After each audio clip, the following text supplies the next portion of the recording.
Two to the power x minus two to the power x minus one equal to four হলে x to the power এক্সের মান কত? তাহলে আমরা প্রথমে এক্সের মানটা নির্ণয় করার চেষ্টা করছি।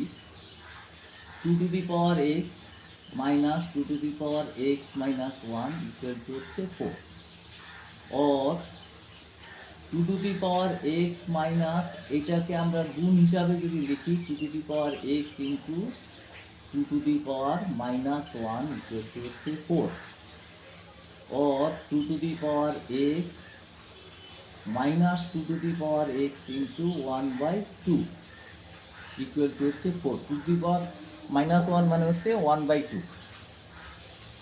এবার দুই দিয়ে যদি গুণ করে দিই তাহলে two into two to the power x minus two to the power x into one by two into two equal to four into two.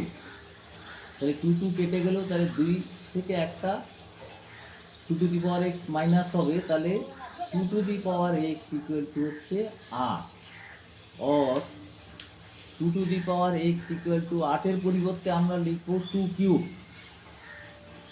তাহলে সুতরাং এক্স ইকুয়াল টু হচ্ছে থ্রি, কারণ নিধান সমান তাহলে ঘাত সমান হয়ে যাবে, এক্স ইকুয়াল টু থ্রি।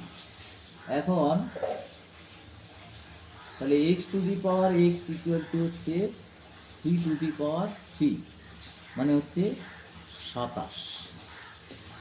এটা হয়ে গেলো x to the power x এর মান।